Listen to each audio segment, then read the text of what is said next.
We were pushed in those boxcars, 70 or 80 of us, squatting on the floor. 4,500 Jew divided by 80 is more than 100 carriages. The engine could not move it, and they had to halve.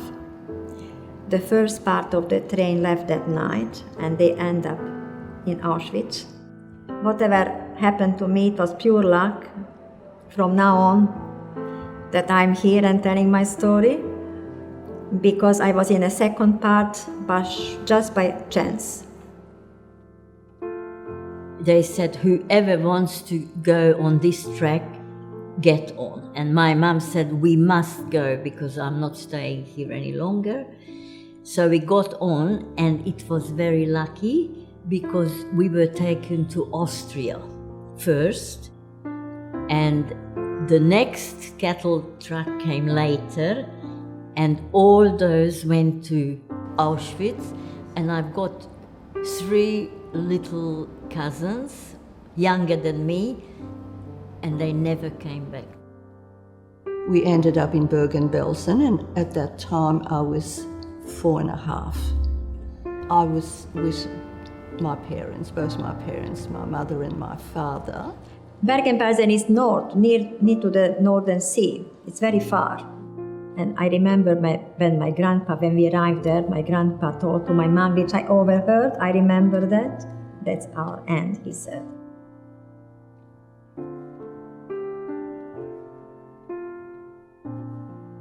And even my great-grandmother was there, who was 84. But she died of hunger because she didn't touch any food. She said, you have to eat it. She gave it to the family. And the other thing which I remember, my birthday, which was 7th birthday in November, 26th of November, and I got a present on a little plate. I had 7 little pieces of bread, like a domino. There used to be some sort of bartering going at the fences. And on one occasion my mother went there, which was a little bit frightening, because if you get caught, you could be shot. And she was caught.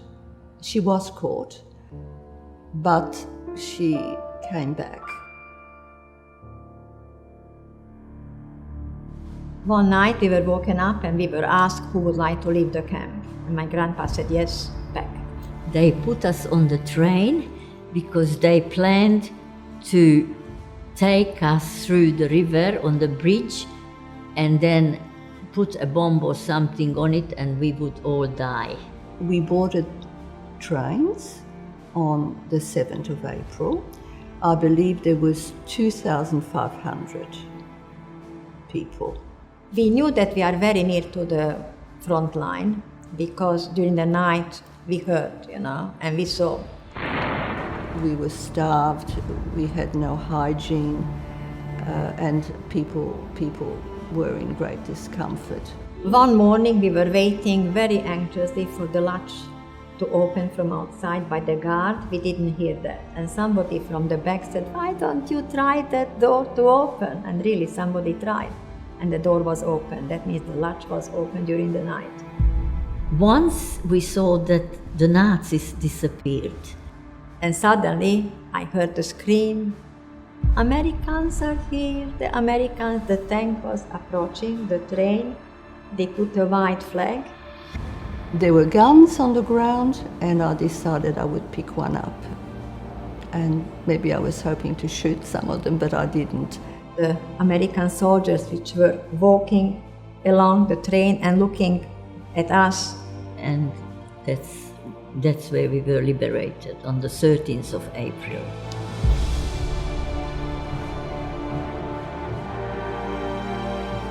We cried, we screamed, we could not understand that it's end of our suffering. I mean, it was such a surprise, that suddenly happened. It was very good, especially for me, because an American soldier just drop me with a few chocolate pieces. As a child, I fantasized that the soldiers were angels, with their wings hidden under their uniform shirts. Today, I know that this was no fantasy. In that place and at that time, the American soldiers were angels indeed. I survived. I have 2 daughters and 2 granddaughters. I want to finish by saying Hitler did not win.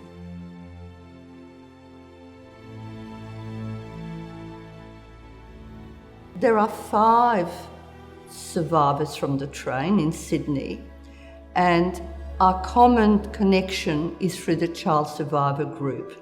When I joined the Child Survivors Group in 90s, I said Bergen-Belsen, she said Bergen-Belsen, then we started to talk. And then we discovered that Eva was there, Lexi was there. We were in the same camp, in the same part of the camp, and then we were on the train in the same time, just by chance. Now the Child Survivor Group will be 30 years going this year, and we're going to celebrate our 30th anniversary. It is heartbreaking. Every time when you tell your story, it is not easy. Absolutely not easy. But if I think that 40 children are going to see an old woman who tells that, and they are going to remember that I'm the primary source of information for them, who tells the story, then it's worth it.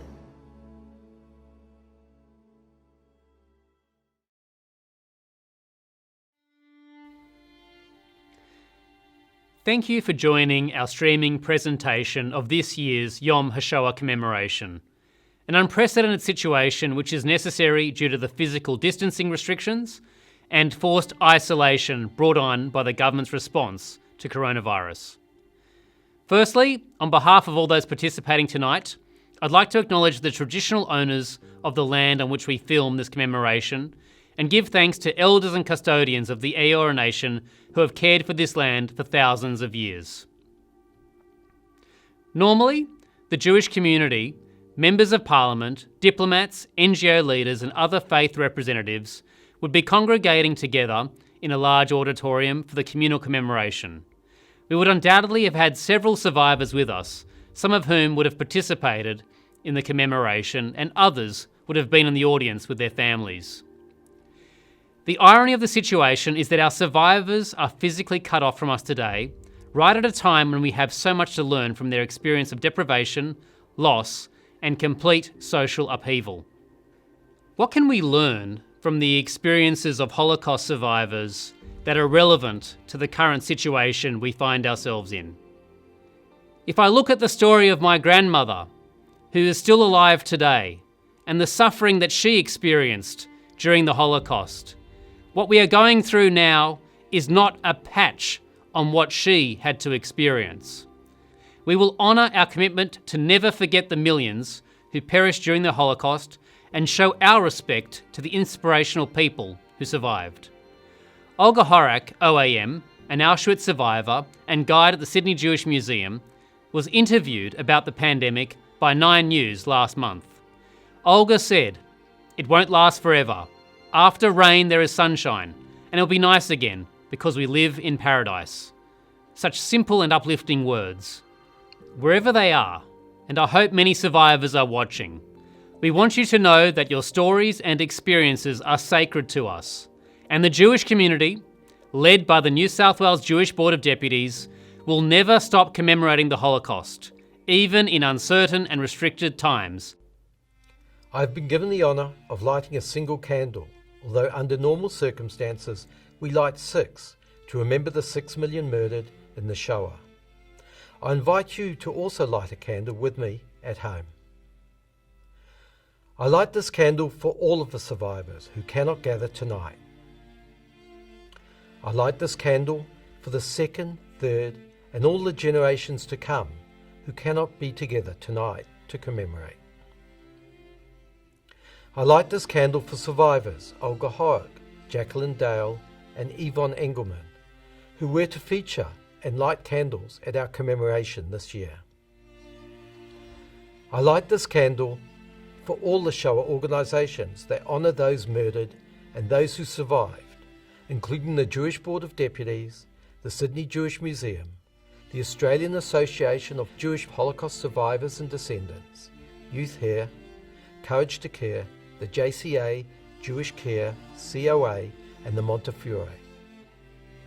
I honour those murdered by reciting from a poem by Ron Adler. We light this candle to rekindle God's flame, to shine His light upon the world once again, to sanctify the memories of the 6 million souls, to honour their prayers and all their lost goals. We bless their existence by being alive, to light this candle as proof we survived.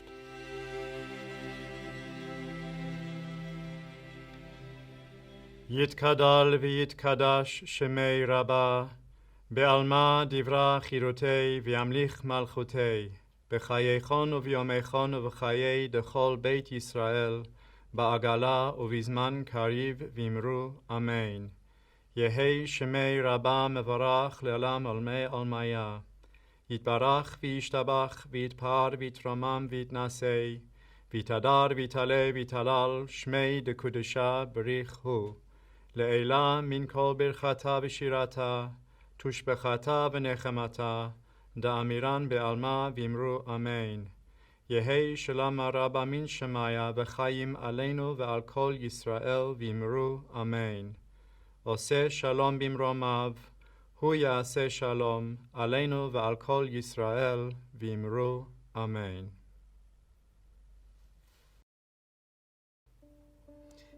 It could be worse.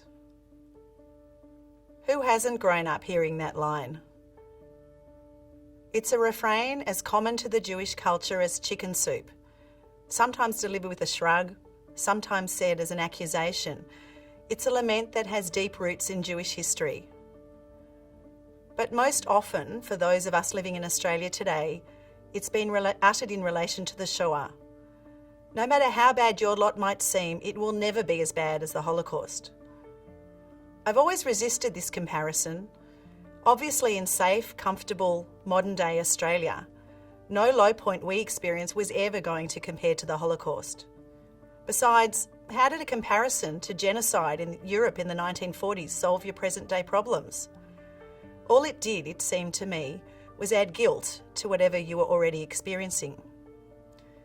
Then the coronavirus spread around the world and into our neighbourhoods, right here in Australia. And we found ourselves living this confined, sometimes frightening new life. And suddenly, the experiences of our elderly Holocaust survivors seemed deeply, personally relevant. What they endured and what we're experiencing now are not the same. But their responses, how they coped with the unimaginable, and how they lived after it are worth heeding in 2020, perhaps more than ever. In 2016 and 2017, for my book We Are Here, I spent hours interviewing 18 of Australia's oldest Holocaust survivors to see what they could tell us about living.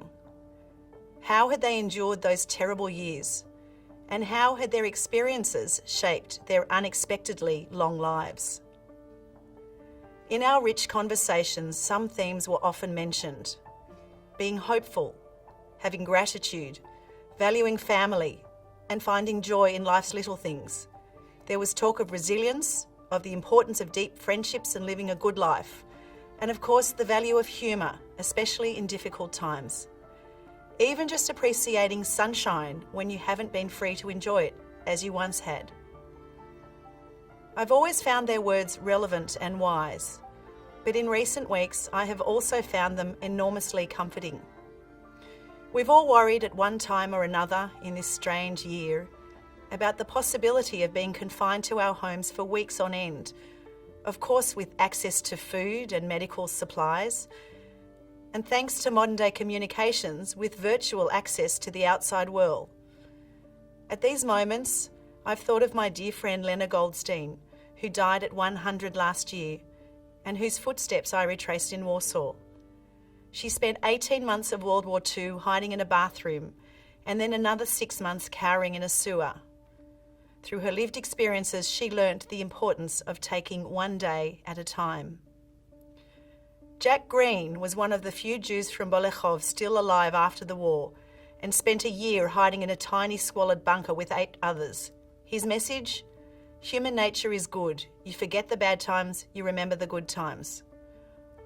On gratitude, Kuba Enoch, a survivor of Birkenau and one of the last Buchenwald boys, told me, "The first time we saw fruit when we stepped off the ship in Fremantle, we could not believe our eyes. Fruit I had never seen in Poland, beautiful mangoes, custard apples. God created something wonderful." Marla Sonnabend, a survivor of 4 concentration camps, saw her husband Gedalia and their baby daughter Miriam murdered in front of her. Although she went on to live a long and otherwise good life and she was greatly loved, it was not the life she had expected. She spoke about the importance of tolerance. "I am generally a positive person. I don't want to think of bad things. When I judge a person, I won't think that you've got bad shoes. I'll think you've got good hair." She also said, "It has been a good life.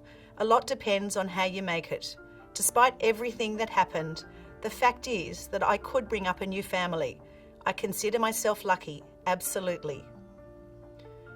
Moshe Matz, who lost every member of his beloved family except for his brother Eliezer, also lost his culture and almost any chance of speaking again in Yiddish, his beloved native tongue, when he moved to Newcastle.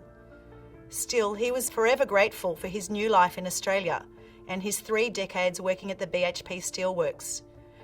"Now I've got everything I want," he told me. "Money is no object now. My wife gets a pension from Germany. I get a pension from Poland. I can't enjoy it though. What can I spend it on now? I've got a car, I've got money in the bank. I just fixed my teeth up. I just painted the house and put in a roller door." I asked Moshe to rate his life out of 10. "Now you talk like a doctor," he said. "I am quite happy. I would give it 10. I enjoy what I do. I enjoy my food. I enjoy my little jobs. I potter around in the garden. I think about the fact that now I can have whatever my heart wants.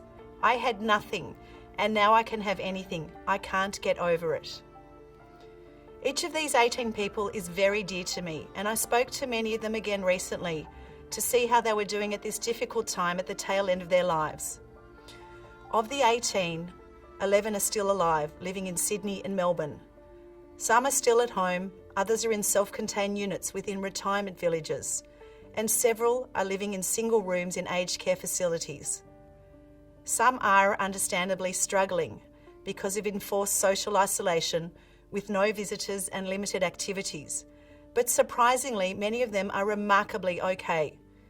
"It will pass, it will be okay eventually," they told me, and "there's nothing we can do about it, and you have to cope. There are always people worse off than you. It could be worse." "I'm still okay," Zygmunt Swistak, the only non-Jewish survivor I found, told me recently. He was overwhelmed with gratitude that someone had arranged a carer to deliver his shopping to him every week at this difficult time, when all these survivors, because of their age and their heightened risk of coronavirus, have already been confined to their homes a lot longer than the rest of us. "I never expected anything in my life," he said incredulously, "that in my old age I would be taken care of by the government or any organisation." And there is Annetta Abel. She endured Auschwitz.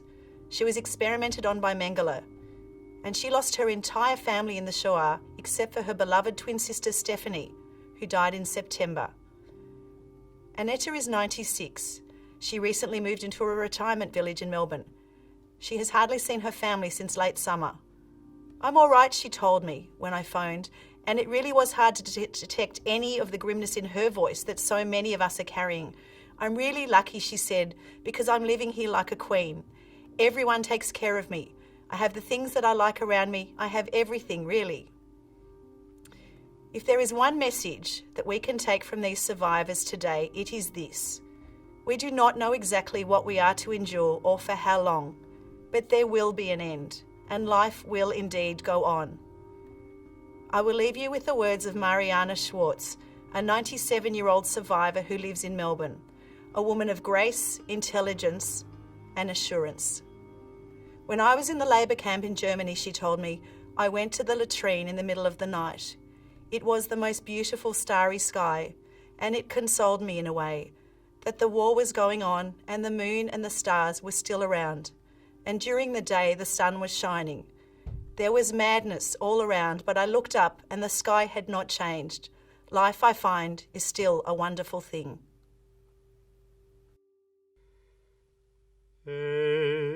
מלא רחמים שוכן במרומים המצא מנוחה נכונה על כנפי השכינה במעלות קדושים וטהורים כזוהר הרקיע מזהירים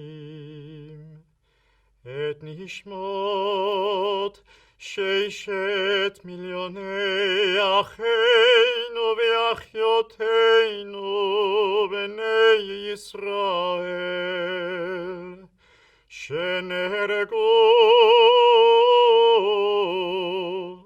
ושנשחטו ושנשרפו ושנטבעו ושנקברו חיים על ידי הנאצים ועוזריהם יימח שמם וזכרם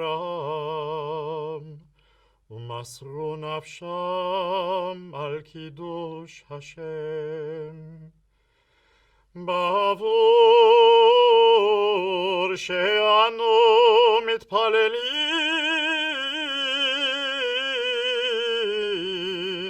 לעילוי נשמותיהם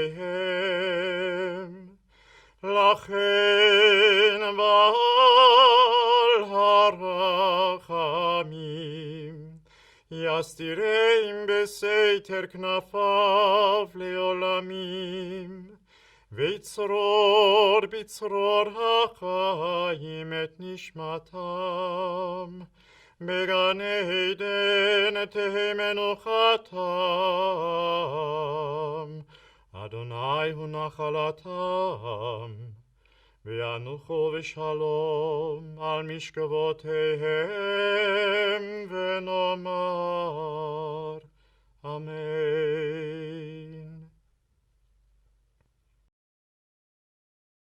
Ladies and gentlemen, we pause every year to grapple with the incomprehensible reality that 6 million Jewish members of the human race were murdered. Yet this year has been different, not just because we have had to stream the ceremony for reasons beyond our control, but because this year marks the 75th anniversary since Russian troops arrived at the gates of Auschwitz. The 75th anniversary of the culmination of our descent into the abyss, a time in human history which defies understanding, a time in Jewish history which continues as it must to prompt reflection and angst and irredemptive grief for us as individuals, as a community, as members of humanity afflicted by what historian Robert Wistridge captured in the title of his seminal work, The Longest Hatred.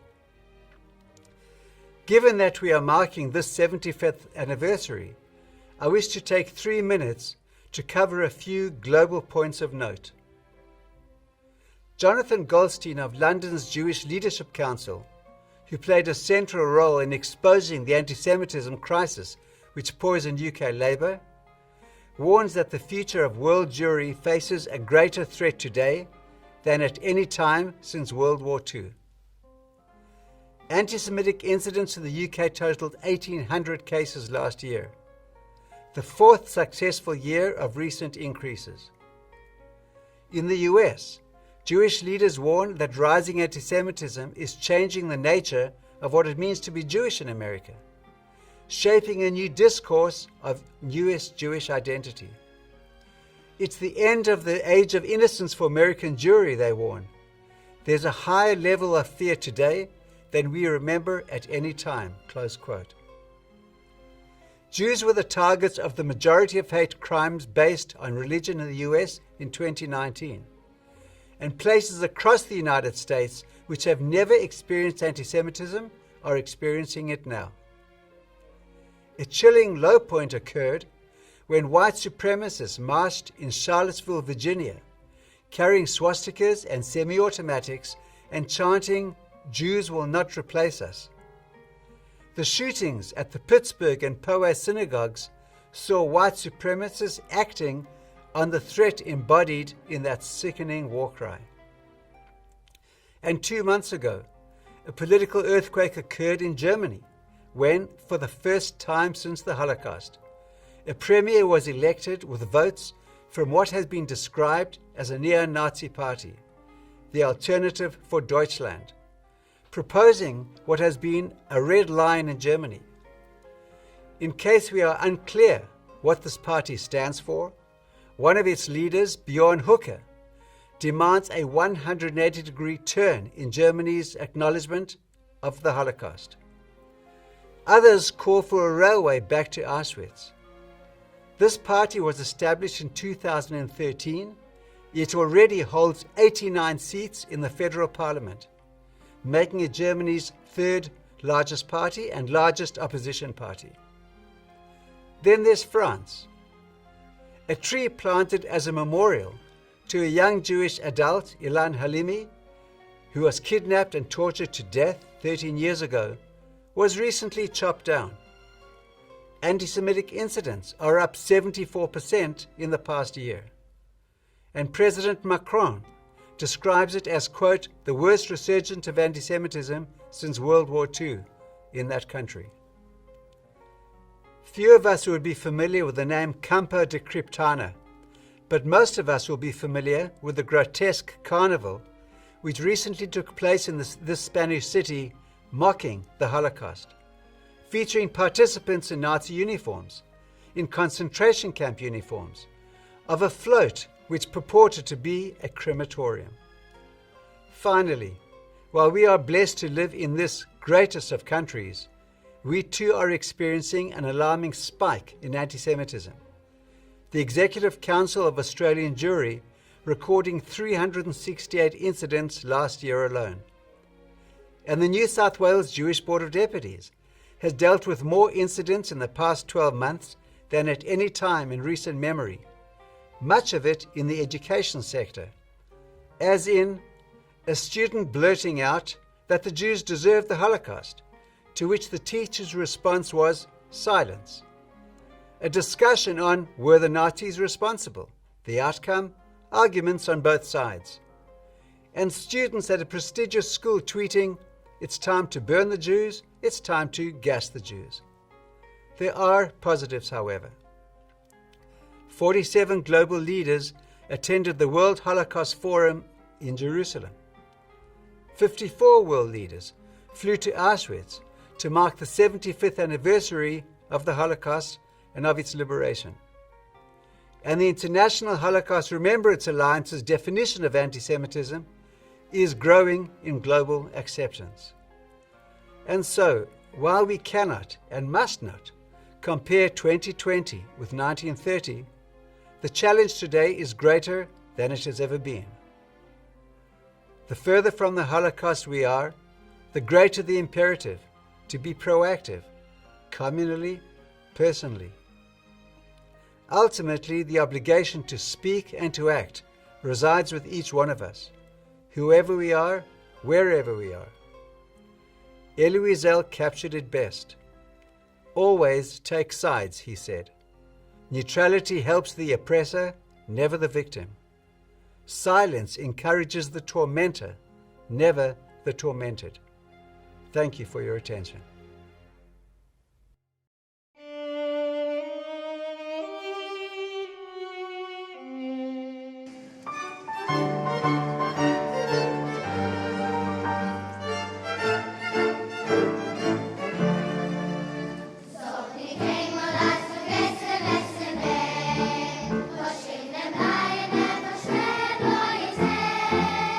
Kom med vett og danse, oi skal vente sjå.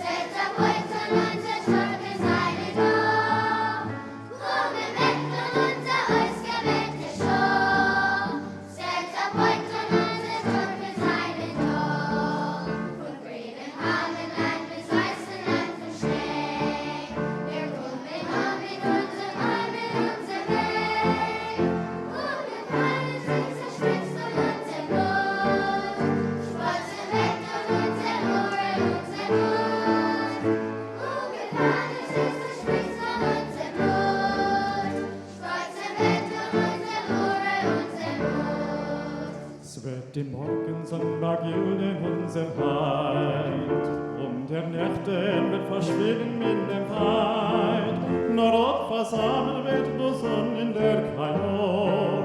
Wie ein Parol soll gehen das Lied von dort zu dort, nur dort versammelt wird die Sonne in der Kajon. Wie ein Parol soll gehen das Lied von dort zu dort.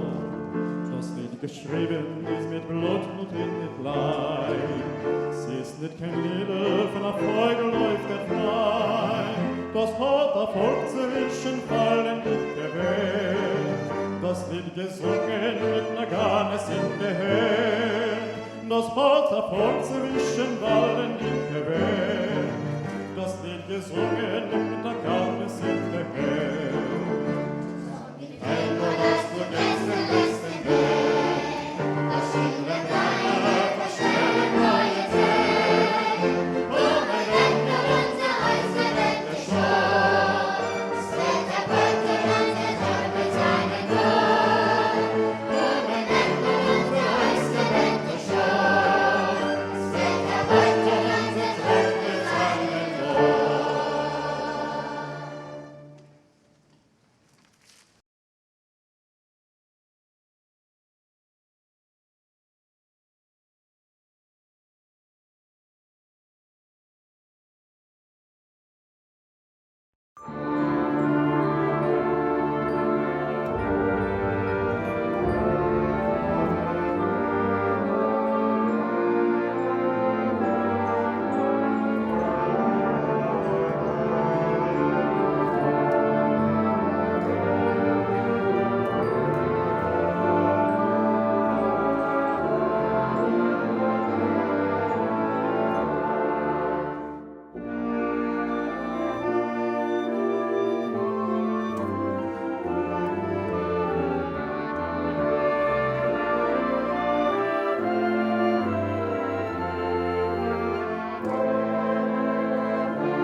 Australians, oh, let us rejoice, for we are young and free.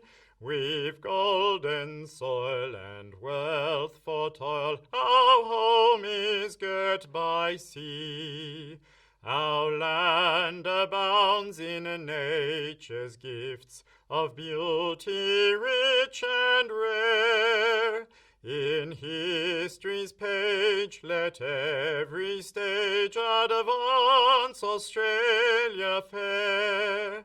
In joyful strains then let us sing, advance Australia fair.